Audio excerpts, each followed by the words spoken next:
एक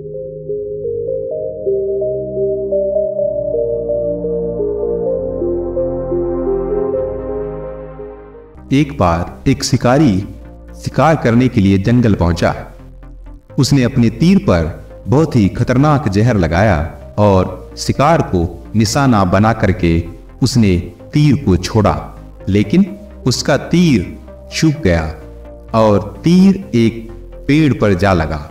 वह पेड़ बहुत ही हरा भरा और उस पेड़ पर बहुत सारे तोते रहते थे। जैसे ही वह जहरीला तीर उस पेड़ पर लगा, पेड़ धीरे धीरे सूखने लगा और उस पेड़ पर जो भी तोते रहते थे वह एक एक करके उस पेड़ को छोड़कर जाने लगे। उस बड़े से पेड़ के कोटर में एक बहुत ही बूढ़ा तोता रहता था जो बहुत ही धर्मात्मा और अच्छे मन का था।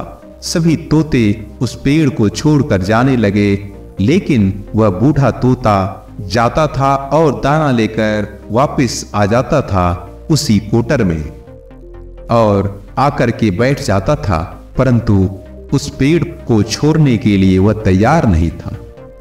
बूढ़े तोते के साथियों ने कई बार आकर उसे समझाया कि वह पेड़ सूख रहा है और किसी दिन भी गिर जाएगा, चलो किसी और पेड़ पर चलकर रहा जाए, परंतु वह बूढ़ा तोता वहां से जाने को तैयार नहीं हो रहा था।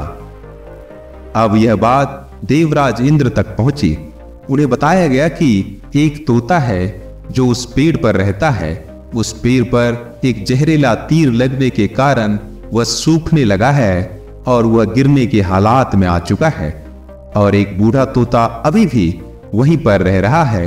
वह दाना लेकर आता है और वहीं पर रहता है, जबकि उस जंगल में बहुत सारे पेड़ हैं, लेकिन वह उसी पेड़ पर अभी भी रह रहा है। देवराज इंद्र प्रकट हुए और उस बूढ़े तोते से कहने लगे कि आप बहुत धर्मात्मा हैं, बहुत अच्छे मन के हैं, लेकिन आप इस पेड़ को छोड़कर किसी और पेड़ पर चले जाइए, क्योंकि यह पेड़ कुछ ही दिनों में गिर जाएगा। तालाब के पास बहुत से बड़े बड़े हरे भरे पेड़ हैं, बड़े बड़े कोटर हैं, उन पेड़ों पर फल भी लगे हुए हैं, उन्हें वहीं पर तोड़कर खा सकते हैं, परंतु यहां से आप चले जाएं। तोता बोला, माफ कीजिएगा, इस पेड़ ने मुझे जीवन दिया है, शिकारियों से मेरी रक्षा की है, हर मौसम में मेरे साथ रहा है, यह कोटर मेरा घर है, यहां मैं पला बढ़ा है। इस पेड़ को छोड़कर कैसे जा सकता हूं?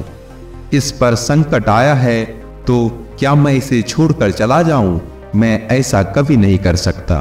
देवराज इंद्र तोते की इस बात को सुनकर बहुत प्रसन्न हुए। उन्होंने तोते से कहा, मैं आपके इस बात से बहुत खुश हूं, मांगो जो आप मांगना चाहते हो। उस बूढ़े तोते ने कहा, मुझे बस इतना मांगना है कि जिस पेड़ ने मुझे जन्म दिया, जहां मैं रहा पला बढ़ा, जिसे आप मेरा जन्मभूमि कह सकते हो, आप इसे फिर से वैसा ही हरा भरा कर दीजिए। देवराज इंद्र ने अमृत से उस पेड़ को सींच दिया और वह पहले की तरह हरा भरा हो गया।